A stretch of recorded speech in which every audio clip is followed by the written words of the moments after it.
Vamos ver o que diz 1 Pedro 5, no verso de número 8. Sede sóbrios e vigilantes. O diabo, vosso adversário, anda em derredor, como leão que ruge, procurando alguém para devorar. Resisti-lhe firmes na fé, certo que sofrimentos iguais aos vossos estão se cumprindo na vossa irmandade espalhada por todo o mundo.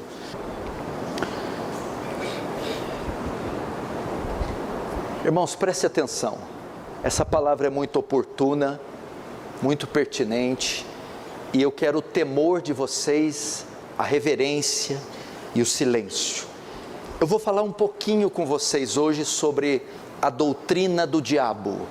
Eu vou falar hoje sobre o nosso arqui-inimigo, o nosso rival, o acusador, o adversário, Satanás. Preste muita atenção, para que você saiba como lidar com esse astuto inimigo. Muitos comentaristas cristãos, eles são categóricos em afirmar que falar do diabo hoje é garantia de ser discriminado ou de ser zombado. A existência, falar da existência e das atividades do diabo não se harmoniza com a visão do homem moderno. Não se harmoniza. O diabo hoje se tornou uma figura mítica. Mítica vem de mito, história, ilusão. Há muita superstição envolvida, muito misticismo envolvido e muita ignorância envolvida quando o assunto é falar de Satanás, principalmente no meio carismático, neopentecostal. Parece mais um filme de terror, O Senhor dos Anéis, um caça às bruxas, do que necessariamente a revelação bíblica do que diz, do que a Bíblia fala sobre Satanás. E por mais desagradável que seja esse assunto, Satanás, devemos estudá-lo. Devemos estudá-lo por quê? Porque necessitamos conhecer a fundo o nosso adversário, o nosso inimigo. Devemos estudá-lo porque necessitamos conhecer a fundo a sua história, a sua origem, seus dons, seu poder, sua influência. Devemos estudá-lo a fim de conhecer suas estratégias, suas artimanhas, seus pensamentos, suas armadilhas, para que assim possamos lutar contra ele e vencê-lo. Não se engane, todo crente está engajado em uma batalha, em uma luta. A Bíblia é clara em falar isso, sobretudo no Novo Testamento, que a igreja, no coletivo ou crente individual, está envolvida em uma guerra, em uma batalha, em uma luta espiritual. E essa luta é contra este ser, Satanás, e seu reino organizado, seu reino hierárquico, o seu reino muito bem governado por ele. E o crente que não entende isso, já está em derrota. Ele não pode pensar que esse mundo é uma colônia de férias e que a conversão é um convite para a paz e tranquilidade. Não, não, não. A conversão, ela pode ser comparada a um alistamento militar. A partir do momento que você se converte, você veste a farda, calça os coturnos, pega o fuzil ou a espada, como queira, e imediatamente se inicia uma guerra. Uma guerra que vai ter fim só com a volta de Jesus ou com a nossa morte. Hoje em dia, existem 3 pontos de vista a respeito do diabo, ou a respeito de Satanás. Primeiro, são aqueles que não acreditam na existência do diabo, que negam categoricamente que existe um ser como o diabo. Existem os outros que superestimam o diabo, dão poderes que ele não tem, supervalorizam, colocam o diabo no mesmo nível de Deus. E o terceiro ponto de vista são aqueles que não só creem no diabo, mas prestam culto ao diabo, adoram o diabo, servem o diabo. Vamos ver o primeiro ponto, então, só um pouquinho de retorno. O primeiro ponto de vista são aqueles que não acreditam na existência do diabo. Por incrível que pareça, dentre estes, há uma infinidade de ditos cristãos, por conta do naturalismo ou racionalismo do século 19 e 20, que foi resultado do iluminismo. O que o iluminismo ensinava? Que tudo aquilo que não pode ser provado pela razão, não pode ser aceito. Tudo tem que ser racional. Então eles rejeitam o que é metafísico, o que é espiritual, o que é transcendental. Então, por causa do iluminismo, nasceu o cristianismo liberal, que rejeita a resistência, que rejeita a existência de um ser como Satanás, a existência literal. Para os liberais, o diabo não passa de uma superstição primitiva. E um desses liberais, o grande teólogo alemão Rudolf Bultmann, acerca do diabo disse: não podemos usar luz elétrica e rádios, e no caso de doenças, utilizar remédios e meios clínicos modernos e sofisticados, e ao mesmo tempo acreditar num mundo de espíritos, acreditar que existem anjos ou demônios. Então, esse tipo de gente não acredita no diabo. No mundo influenciado pela ciência e tecnologia, só se acredita que existe somente o mundo natural. E é assim para muitos países. Há nações e culturas inteiras que não acreditam na existência de seres espirituais, quanto mais Satanás. Satanás foi tirado do vocabulário até de muitas pessoas que frequentam a igreja, cristãos. Estudos feitos em 2011 dizem que metade dos que se identificam como cristãos disseram que Satanás é apenas um símbolo e não um ser vivo. Crentes, teólogos e psicólogos têm reinterpretado passagens bíblicas, por exemplo, sobre possessão demoníaca. As passagens que revelam possessão demoníaca são por eles reinterpretados como apenas surtos de epilepsia e não a existência de demônios. A essas pessoas que não creem no diabo, Charles Spurgeon disse: certos teólogos hoje em dia não acreditam na existência de Satanás. É curioso que os filhos não creiam na existência do seu próprio pai. Assim, Spurgeon definiu essa gente. A segunda classe são os que superestimam o diabo. O que é superestimar? É engrandecê-lo, é fazê-lo maior do que ele é. Nesses estão os neopentecostais, carismáticos e místicos. Estes dão ênfase exagerada em Satanás. É aquele tipo de gente, pode ter até alguém aqui presente que seja assim, ou me ouvindo. É aquele tipo de gente que encontra demônio por trás de todo o problema. Tudo o que acontece de negativo e de ruim em campo conjugal, familiar, financeiro, físico, eles botam na conta do demônio, do diabo. Atribui, mesmo o menor problema é atribuído na conta do diabo. Um pneu de carro fura, acaba a gasolina, corta a energia elétrica, espirra, dá dor de barriga. perde o emprego, tudo é Satanás. A responsabilidade pessoal dá lugar à ação demoníaca. E as obras da carne, nossos pecados, nossas inclinações pecaminosas, passam a ser demônios e passam a ser combatidas como demônios.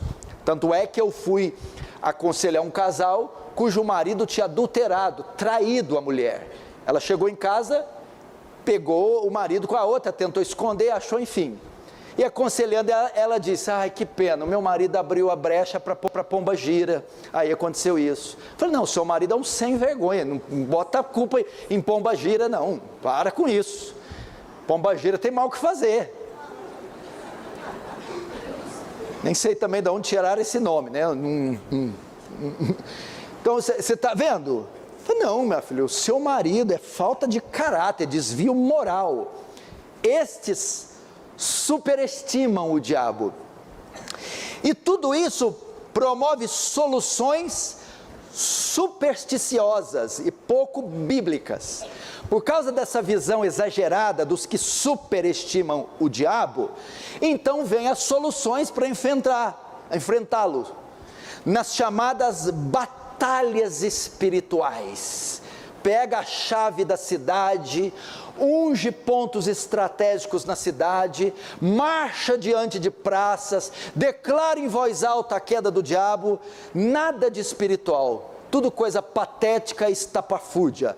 Mapeamentos espiritual consiste em identificar qual região se encontra o trono de alguma potestade. Então você precisa mapear para descobrir, e é ali que está vindo toda a origem do mal. Rituais de exorcismo, que são feitos aí por igrejas neopentecostais, rituais de exorcismo explícitos, e estes que superestimam o diabo, fazer isso toma o lugar da confissão de pecados, do arrependimento do pecado, da conversão verdadeira para as batalhas espirituais, de modo que ficam uma cristandade, um público todo imergido no pecado, nas dívidas, nas crises, todo inconverso, bodes, achando que estão combatendo com eficácia Satanás. E o terceiro grupo são aqueles, uns não acreditam que ele existe, outros acreditam, mas supervalorizam, e tem outros que acreditam e o adoram. Hoje em dia cresce cada vez mais os movimentos de culto ao diabo, principalmente na Europa e nos Estados Unidos. Está cheio de igrejas de Satanás e adoração explícita feita ao diabo. Dados revelam que só nos Estados Unidos da América existem 500 grupos satânicos que praticam bruxaria, satanismo e adoração explícita ao diabo. Para você ter uma ideia, nos Estados Unidos o satanismo é uma religião legal, com CNPJ, com igreja, com endereço, com cronograma. A Lester Crowley, que nasceu em 1875 e faleceu em 1947, foi o responsável por introduzir o satanismo moderno nos Estados Unidos. O que Crowley ensinava? Que Satanás é mais poderoso que Deus, e que o diabo é bom e Deus, na verdade, que é mau. Então vem praticamente o sucessor dele, Anton LaVey, que funda a igreja de Satanás em 1966, com o slogan: Deus está morto, Satanás vive.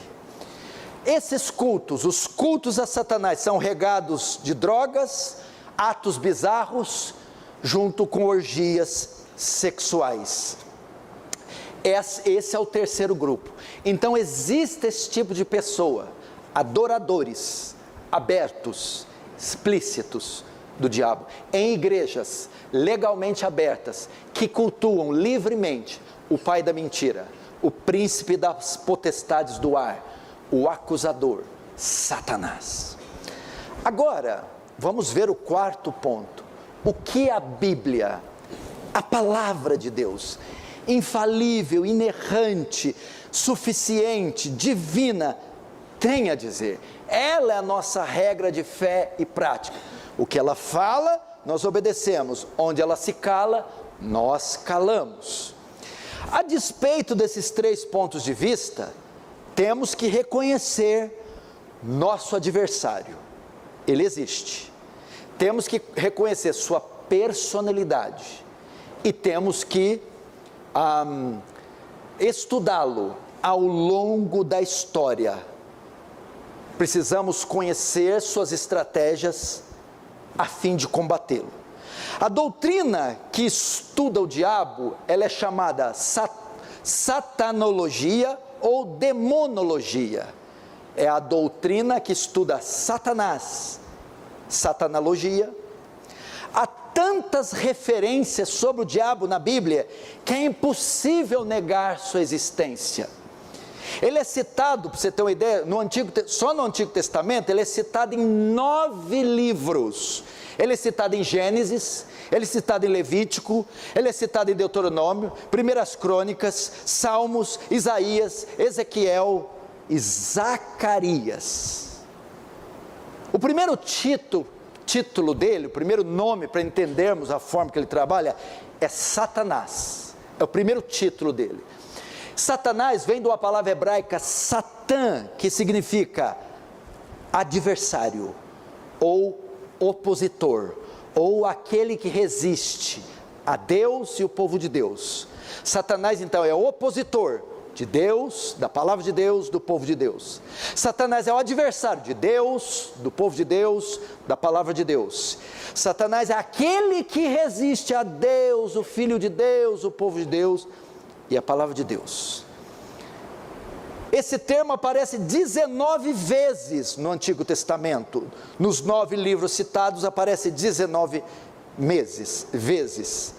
Outra coisa que é importante saber: Satanás é um ser espiritual. Ele não tem corpo. Ele é imaterial. Ele é espírito. É importante saber isso. Por que é importante? Porque quando você tem um problema físico, você combate em campo físico, com ferramentas físicas, armas físicas. Mas quando você tem um problema em campo espiritual, imaterial, você não combate um demônio com um taco de beisebol, com uma espingarda.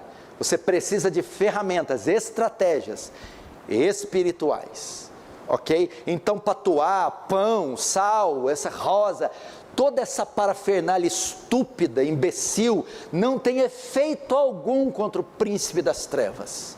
São armas espirituais. Satanás foi criado por Deus.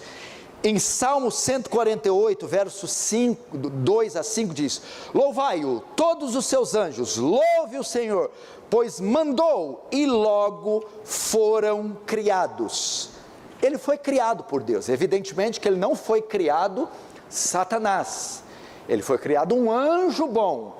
Depois ele se rebelou e se tornou Satanás. Vamos ver isso para frente. Então, outro princípio interessante. Vocês que morrem de medo de diabo. Quem criou Deus? Quem me responde? Quem criou Deus? Deus foi criado? Sim ou não? E o diabo? O diabo está na categoria de seres criados.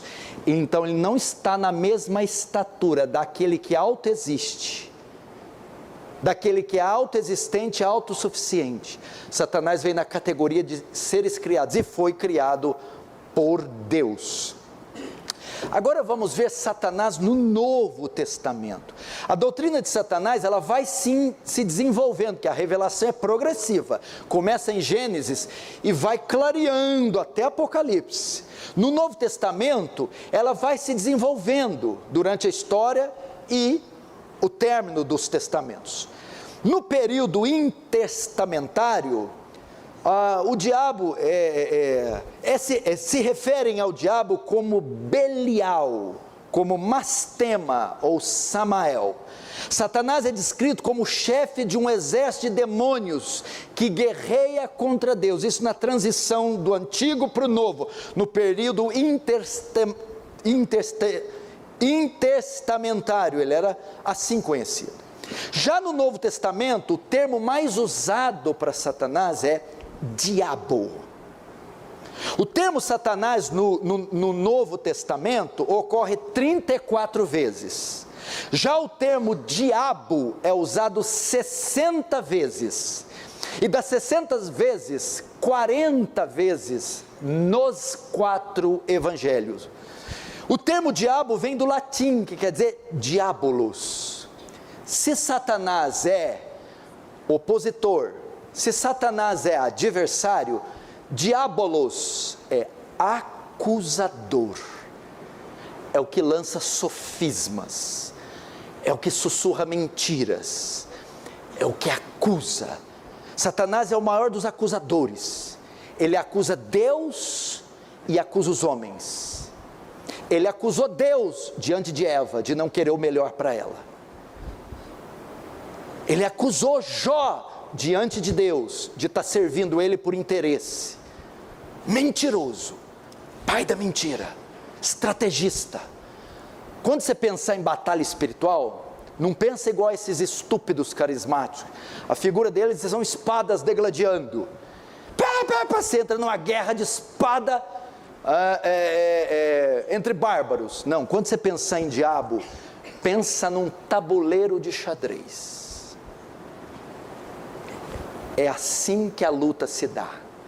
Ele é estrategista, pai da mentira, surrupiador por natureza, ladrão, enganador, acusador.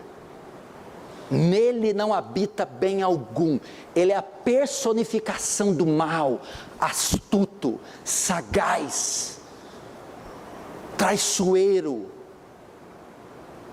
Não ignore, Paulo diz, por isso não ignoramos seus ardis.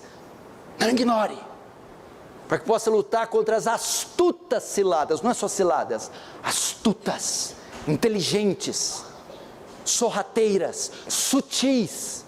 Não pense que você é mais inteligente que ele, você não é. Não pense que você é mais poderoso que ele, você não é. A parte de Cristo, você não tem a menor chance com aquele que enganou 1/3 dos anjos que assistiam diante da glória de Deus, e que enganou o primeiro casal sem pecado. Que será de nós? Ele acusa. Satanás, é muito importante isso também, não só não é material, não tem corpo, não só é espírito, como também não é uma força impessoal do mal. Satanás não é uma força impessoal, uma energia. Satanás é uma pessoa. O que é ser pessoa? É ter razão, sentimentos e vontade. Razão é ter pensamento, sentimento é ter emoções, vontade é ter escolha. Satanás é uma pessoa, veja, ele tem razão, ele tem pensamentos. 2 Coríntios 11:3, mas temo que assim como a serpente enganou Eva, com sua astúcia, Satanás vos engane. Astuto, articulado, ele pensa. Segundo, ele tem sentimentos, Apocalipse 12:17, o dragão irou-se contra a mulher, ira, sentimentos, e foi fazer guerra contra ela. E terceiro, ele tem vontade, 2 Timóteo 2:26, e tornarem a despertar, desprendendo-se dos laços do diabo, em quem a vontade dele estão presos. Então notem, Satanás tem razão, sentimentos e vontade. Ele não é uma força impessoal, ele é uma persona, ele é um indivíduo, ele é um ser. Você não está combatendo uma energia, uma fumaça, uma aparição, mas um ser inteligente, invisível e material, mas inteligente, que tem vontade. E sendo pessoa, presta atenção, é alguém com capacidade de orquestrar, elaborar planos contra o povo de Deus. sendo uma pessoa inteligente, sendo uma pessoa com raciocínio, ele é capaz de planejar, orquestrar planos contra o povo de Deus. A Bíblia diz que ele é o governador, ele é o príncipe de uma hoste de anjos caídos, um exército de anjos caídos. Efésios capítulo 6, quando Paulo vai revelar como ninguém o reino do inferno, ele usa termos como principados, potestades, dominadores desse mundo tenebroso. Isso indica formas ou hierarquias, ou significa distinção de demônios. Isso é o reino que ele governa, são os súditos dele, são os demônios ao seu serviço. Ele não opera sozinho, ele tem um esquadrão ao seu comando, ele tem um exército que recebe suas ordens, ele tem um enxame de milhões e milhões de demônios. Ele opera em um reino organizado com seu exército de demônio. Mas antes de ser o que ele é, Satanás foi um dos mais magníficos anjos que Deus criou. Nem sempre ele foi mau, perverso, homicida. Ele já foi um dos seres mais magníficos, se não o maior que Deus criou. Abra comigo em Ezequiel 28, para você ver, texto que fala de Satanás.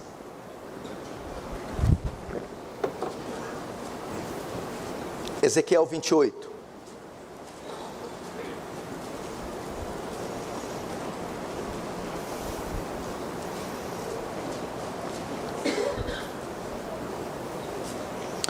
Usa mais essa câmera aqui, viu, pessoal? Ó, aqui, ó. Esquece dela não. Ezequiel 28, vamos ver. Verso 12. Filho do homem, levanta uma lamentação contra o rei de Tiro e diz-lhe: assim diz o Senhor, tu és o sinete da perfeição, cheio de sabedoria e formosura. Estava no Éden, jardim de Deus, de todas as pedras preciosas te cobria, o sárdio, o topázio, o diamante, o berilo, o ônix, o jaspe, a safira, o carbúnculo, a esmeralda. De ouro se fizeram os engastes e ornamentos no dia em que foste criado, foram eles preparados. Tu eras querubim da guarda e te estabeleci, permanecias no monte santo de Deus, no brilho das pedras andavas. Verso 15, perfeito era nos teus caminhos, desde o dia em que foste criado, até que se achou iniquidade no meio de ti. Até aí, presta atenção, veja só, as características, como ele era. Olha isso aqui, está aberto aí? Como a Bíblia descreve ele? É uma profecia contra o rei do Tiro, e nessa profecia nós temos uma descrição de Satanás, ou Lúcifer, como queira. Outro dia eu explico de onde veio esse nome Lúcifer. Olha como ele era. O verso 12 diz assim: tu és o sinete da perfeição. Sabe o que é sinete da perfeição? Símbolo de uma coisa perfeita, bela, magnífica, sem defeito. Se você subisse no céu antes da queda de Lúcifer e perguntasse para Deus: Deus, me mostra uma coisa belíssima, perfeita. Ah, você quer ver uma coisa perfeita? Lúcifer. Ele é o aferidor de medida. Ele é o símbolo, o sinete de perfeição. Ela é a coisa mais bela que temos aqui. O texto diz: cheio de sabedoria e formosura. Beleza, é uma criatura elegantíssima, cheia de sabedoria. Estava no Éden, jardim de Deus, e de todas as pedras preciosas te cobria. Olha a cobertura dele: sárdio, topázio, diamante, berilo, ônix, jaspe, safira, esmeralda, ouro, ornamentos, engastes. todas essas pedras são repetidas lá em Apocalipse, é para dizer, todas as pedras é para dizer, beleza inimaginável, coberto das coisas mais preciosas. E que mais? O verso 14, tu eras querubim da guarda ungido. A Bíblia fala de querubins em várias passagens, mas só nessa que dá um adendo, dá um adjetivo, querubim ungido. Só Lúcifer recebeu esse título, querubim ungido. Tinha algo especial, algo diferente nele. E que mais? E te estabeleci, permaneceis no Monte Santo, no brilho das pedras andava, ou sobre as pedras afogueadas. Sabe o que é a ideia para hoje? Está vendo aquelas luzes ali? Sabe quando você vai num teatro? Está tudo apagado, aí tem a ribalta. O que é a ribalta? São esses canhões, de um lado e de outro, e os canhões estão apontados para o palco, e só ilumina uma pessoa, o artista da peça. As luzes estão todas nele. Esse era Lúcifer, estava sobre as luzes da ribalta, andava sobre as pedras afogueadas. Era o Fred Mercury da época, era o Ayrton Senna, era o Frank Sinatra da época, era o Marlon Brando da época. Aí o que aconteceu? Ele era assim, criatura perfeita, elegante, belíssima, estupenda, magnífica, poderosa, cheia de glória. Mas agora o verso 15, olha a queda, a soberba e a rebelião fez ele cair. Verso 15, perfeito eram os teus caminhos desde o dia que foste criado, até que se achou iniquidade em ti. Na multiplicação do teu comércio, ou seja, da sua fama, se encheu o teu interior de violência, e pecaste. Mas qual foi o pecado dele? Verso 17, elevou-se o teu coração por causa da tua formosura, e corrompeste a tua sabedoria por causa do seu esplendor. Soberba, orgulho. Ele começou a se achar maior que Deus, melhor que Deus, acima de Deus. E o texto da leitura hoje da liturgia, Isaías 14, subirei acima das mais altas nuvens, e acima do trono do Altíssimo colocarei o meu. O verso 17 ainda, por causa do teu resplendor lancei-te por terra, diante dos reis te pus, para que te contemplem. Pela multidão das tuas iniquidades, pela injustiça do teu comércio, profanaste os teus santuários. Caiu, destituído de Lúcifer, ou de querubim ungido, ele se deforma, se torna Satanás, se torna diabo, porque o coração encheu de orgulho da sua própria beleza, da sua própria glória. E o que ele faz? Isaías 14 diz que ele se dá conta quem ele era, e rapaz, eu não sou qualquer coisa não.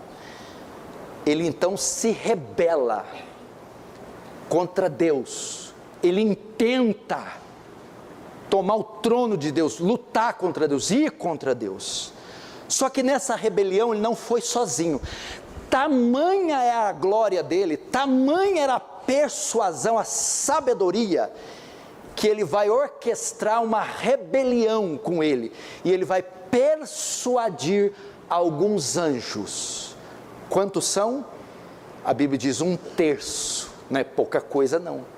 Vamos imaginar que eram 3 bilhões de anjos, é hipotético.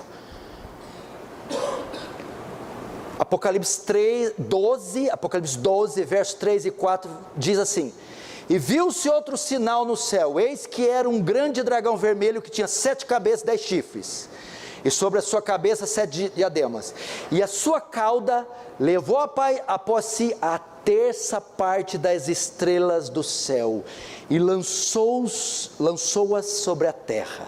O dragão aqui é Satanás, com a sua cauda, persuasão, ele engana 1/3 dos anjos para se juntarem a ele, neste ato de se rebelar contra Deus. E é lógico, tanto ele, contra 1/3 dos anjos, são lançados terra. E de Lúcifer se torna Satanás. E de anjos, anjos caídos, demônios. A resposta de Deus: lançou ele e os anjos rebeldes à terra.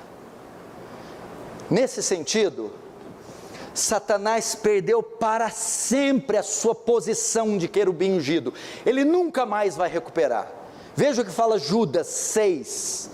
E os anjos que não guardaram o seu estado original, mas abandonaram o seu próprio domicílio, ele tem guardado sob trevas em algemas eternas, para o juízo do grande dia.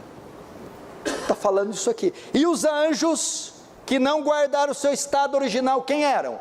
Satanás, Lúcifer, e todo aquele 1/3 que ele persuadiu, mas abandonaram o seu próprio domicílio. O que é o domicílio? Sua morada. O que Deus tem para ele? Trevas eternas para o dia do juízo. O diabo não tem mais o perdão, não tem mais, jamais. Assim se deu a queda de Lúcifer. Agora vamos ver as atividades do diabo na história, desde o Antigo quanto do Novo Testamento. Notem aqui, presta atenção, a luta toda envolvia Deus, e era lá no céu. Uma vez que o diabo foi expulso do céu e não podia mais atacar a Deus, então ele desviou seus maus intentos agora contra os homens, a coroa da criação de Deus aqui na terra. Preste atenção, irmão, Satanás odeia você. O alvo dele hoje é você. Ele odeia você porque você foi feita à imagem de Cristo. Ele odeia você porque você foi arrancado do seu domínio. Ele odeia você porque ele sabe que Cristo habita em você, ama você e você ama Cristo. E Satanás quer ter você de volta. Por isso ele diz, Lucas 22:31, Simão, Simão, Satanás pediu permissão para reclamar você, mas eu roguei a Deus para que a sua fé não desfaleça. Um puritano disse: somos atacados por um inimigo vivo, inteligente, astuto e cheio de recursos, que consegue sobreviver ao mais antigo cristão, trabalhar mais que o mais operoso cristão, brigar mais do que o mais forte cristão e pensar com mais sagacidade do que o mais sábio dos cristãos. E qual foi a primeira aparição do diabo? A primeira aparição dele está relatada em Gênesis 3. Esse aqui é a primeira vez que ele aparece, mas é o segundo ataque. Ele já tinha feito um ataque no céu, e agora ele vai aparecer pela primeira vez no seu segundo ataque. Ele veio ao paraíso como uma serpente e tentou Eva e Adão a desobedecer. Gênesis 3:1, mas a serpente mais sagaz que todos os animais selváticos que o Senhor Deus tinha feito, disse à mulher: é assim que Deus disse, não comereis de toda árvore do jardim? Verso 4, olha só como ele veio. É assim que Deus disse? Você tem certeza que é assim mesmo? Você tem certeza que é esse caminho? Será que a palavra é infalível, inerrante? Você tem certeza que é desse jeito que você tem que fazer? Aí no verso 4, então primeiro ela põe dúvida na mente de Eva. Estava tão tranquila Eva, estava tudo bem no jardim. Você tem certeza? Ela põe dúvida e ela desacredita as palavras de Deus. E segundo, verso 4, então a serpente disse à mulher: é certo que não morrereis, porque Deus sabe o dia que comerdes, vos abrirão os olhos, e como Deus sereis conhecedor do bem e do mal. Agora, Satanás tenta Eva com o mesmo pecado que ele cometeu. Seja igual a Deus, Busca uma sabedoria que você não tem. Não se contente só com o que você recebeu. Busque algo oculto. Onde se deu essa batalha? Ficou endemoniado, babando, arranhou, enrolou nela, começou a esmagar igual uma sucuri. Aqui, ó, na mente, confundir, cegar, enganar, distorcer. É isso aqui que o diabo faz. Eu vou falar isso mais na frente. Satanás então teve sucesso e Eva e Adão caíram. Quando cai, Satanás recebe uma sentença, e essa sentença vai desenrolar todo o ofício do diabo na terra, até a volta de Jesus, depende da sentença que ele recebeu. Gênesis 3, 14 e 15. Então o Senhor disse à serpente: porquanto fizeste isso, maldita será mais que toda fera, e mais que todos os animais do campo. Ok? Porém, inimizade entre ti e a mulher, entre a tua descendência, e a sua semente. Esta te ferirá a cabeça e tu ferirá o calcanhar. Então veja só, no que consiste o ofício de Satanás? Ferir o calcanhar da semente da mulher. Desde então ele começa com Abel e Caim, a serpente, Caim, o calcanhar, Abel, e tenta atacar.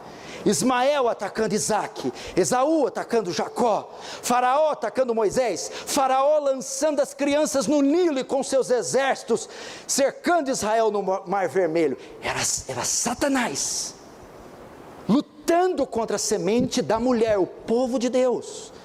Ramã fazendo a forca para enforcar os judeus. Ele incitou Davi a numerar o seu povo, e Davi quase morreu. Acusou de pecado o sumo sacerdote Josué em Zacarias. No período dos reis, tentou arruinar o povo de Deus com práticas pagãs, idolatria, feitiçaria, ocultismo. Na história da igreja, semeou corrupção dentro da igreja com Ananias e Safira em Atos 5. Depois criou heresias, cismas na igreja visíveis, tais como paganismo católico no ano 313 com Constantino. Promoveu regeneração batismal no século XIV, dizendo que batismo infantil regenera pessoas. Instituiu a oração pelos mortos no século IV. Adoração aos anjos e aos santos mortos no ano 375 depois de Cristo. Adoração a Maria no século IV. A doutrina do purgatório no século VI. O papado romano é instituído no século VII, a transubstanciação da ceia, ou seja, o pão se transforma na carne e o vinho se transforma no sangue de Jesus, pelo Papa Inocêncio III, no século XIII. Todas heresias criadas por Satanás. É ele perseguindo a descendência, é ele atacando. Ele instigou ondas de perseguição também contra a igreja.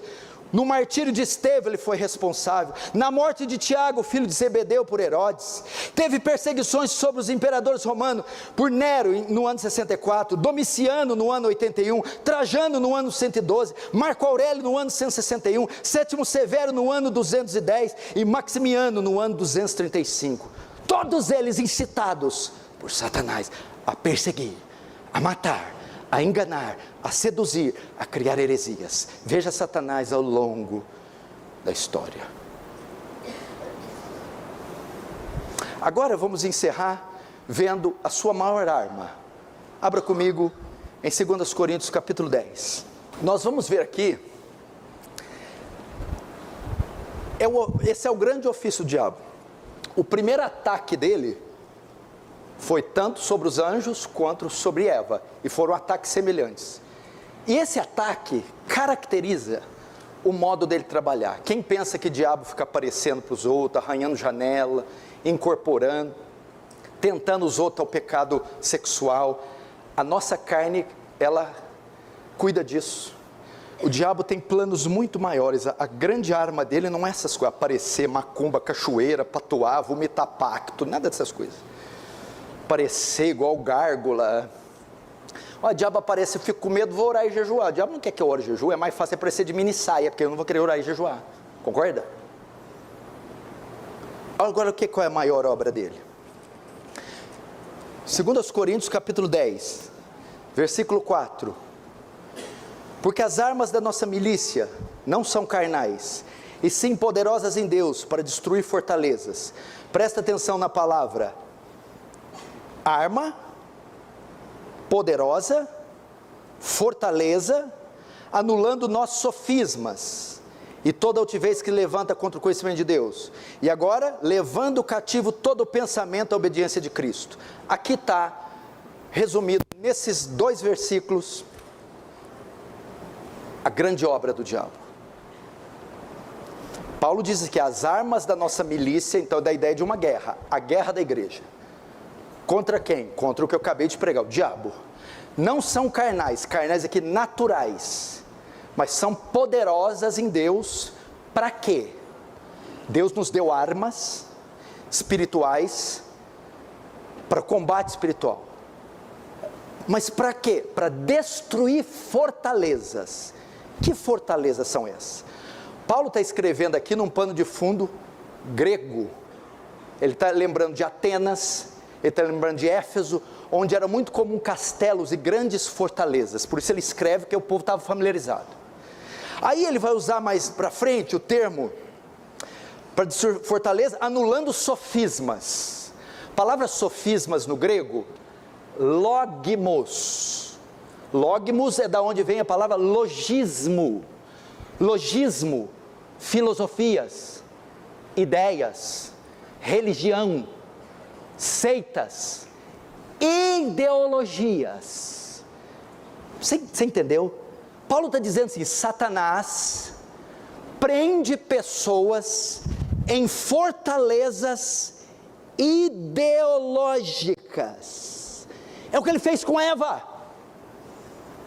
Todos os ismos que você conhece, mormonismo, são ideologias. Satanás aprisiona essas pessoas em uma fortaleza de mentira, de engano, de cegueira. Aprisiona elas em seitas, aprisiona elas em irmandades, em grupos, cegam e fazem a ficar aprisionadas crendo em mentiras. Isso é o que toda seita promove. Como é que pode pessoas estudadas, pessoas que falam 3, 4 idiomas, que têm pós-graduação e doutorado, seguir certas religiões, crer, fazer parte de certos grupos? Como? Porque elas estão presas em fortalezas de engano e de mentira, que o diabo coloca. Por isso, quando você vai evangelizar alguém de uma seita, é a coisa mais difícil. Você não entende como é que ela pode crer numa coisa absurda, estúpida dessa. É porque não é só um conjunto de regras, é uma força maligna, é uma prisão que Paulo compara às fortalezas dos primeiros séculos. Os castelos medievais são impenetráveis, são poderosíssimas. É o engano religioso, é o islamismo, é o secularismo, é o humanismo, é o relativismo, os comunismos, todos esses ismos cujas pessoas são fanáticas, devotas fanáticas. Paulo diz: o mestre do engano aprisiona elas. E Paulo diz: armas naturais não podem, é como espingarda de chumbinho contra o castelo da rainha Elizabeth, não tem o menor efeito. Aí Paulo vai dizer que elas estão aprisionadas. E qual a maneira de tirá-las de lá? Paulo continua: e toda altivez que se levanta, e levando cativo todo o pensamento à obediência de Cristo. Então é uma luta pelas mentes, pelo que as pessoas pensam. Nossa missão então é tirá-las dessas fortalezas, pegar a mente delas que está aprisionada em fortalezas ideológicas e levar essas mentes cativas a Cristo. Essa é a nossa ideia. E como você destrói essas fortalezas? As armas não são carnais, mas poderosas em Deus. Opa, poderosas. Romanos 1,16. Não me envergonho do Evangelho, pois ele é o poder de Deus. Então veja só, quando você vê aqueles prédios sendo implodidos, vamos voltar um tempo mais atrás, como que derrubava prédio antigamente nos Estados Unidos? Era um guindaste com uma bola de ferro que batia até que ele cair. Essas fortalezas, cujos homens estão presos pelas forças do diabo, só podem ser livres com o guindaste, cuja bola é o poderoso Evangelho, é a pregação da palavra. E conhecereis a verdade, e a verdade vos libertará. É a única forma de vencê-lo. Como é que tira essas pessoas dessas prisões? As Escrituras. Gênesis, Êxodo, Levítico, Número, Deuteronômio, Josué, Juízes, Ruth, 1 Samuel, 2 Samuel, 1 Reis, 2 Reis, 1 Crônicas, 2 Crônicas, Esther, Esdras, Neemias, Jó, Salmos, Provérbios, Eclesiastes, Cantares, Isaías, Jeremias, Lamentações, Ezequiel, Daniel, Oséias, Joel, Amós, Obadia, Ageu, Abacuque, Miqueias, Sofonias, Zacarias, Malaquias, Mateus, Marcos, Lucas, João, Atos, Romanos, 1 e 2 Coríntios, Gálatas, Efésios, Filipenses, Colossenses, 1 e 2 Tessalonicenses, 1 Timóteo, 2 Timóteo, Tito, Filemão, 1 Pedro, 2 Pedro, 1 João, 2 João, 3 João, Judas, Apocalipse. 66 livros. Não há fortaleza que resista.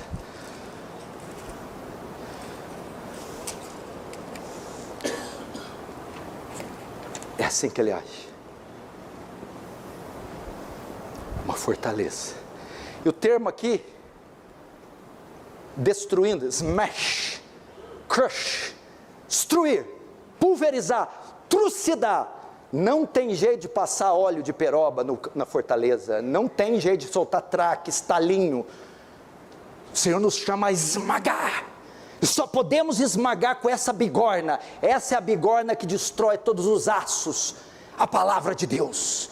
Não pode ser conto da carochinha. Não adianta apelo emocional. Não adianta surtos. Nada disso. Só se vence o diabo como? Tomai sobre vós toda a armadura de Deus, colocando o cinturão da verdade, cingindo os vossos lombos com a verdade. É a verdade que liberta. É só o poder da palavra. Não há outra força contra o pai da mentira, senão com a verdade. Por fim, volte lá em 1 Pedro,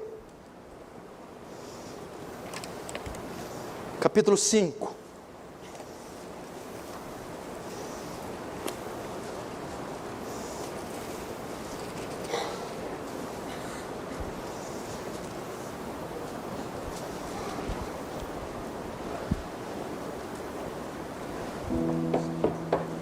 Verso 8: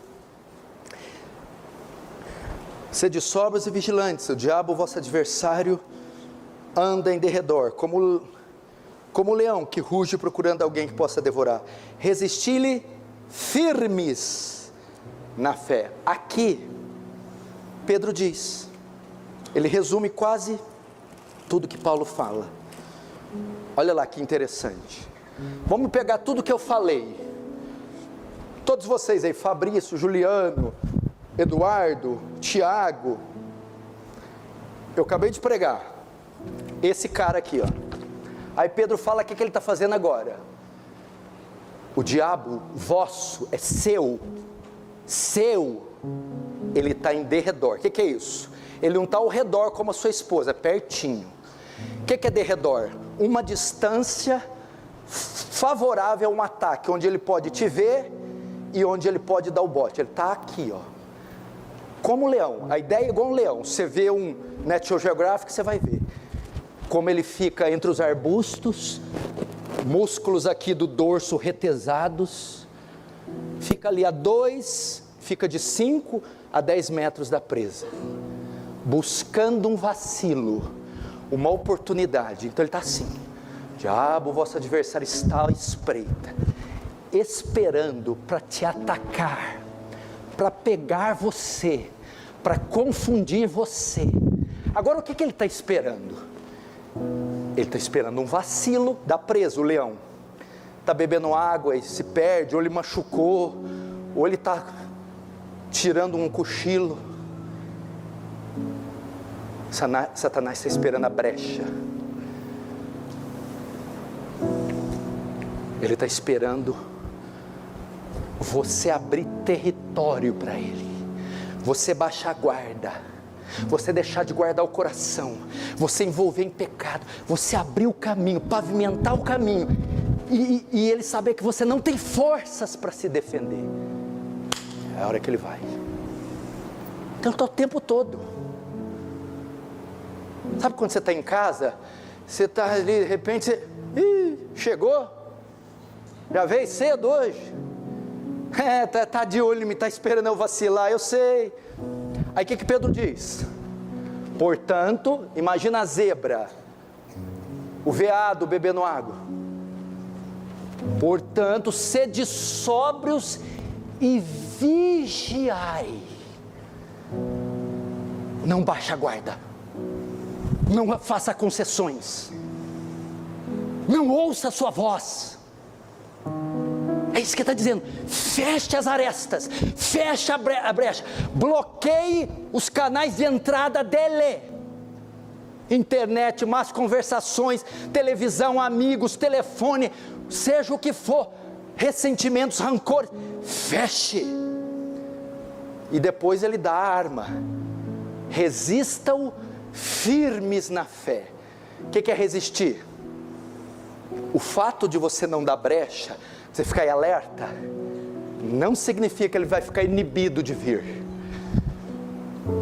Ele virá.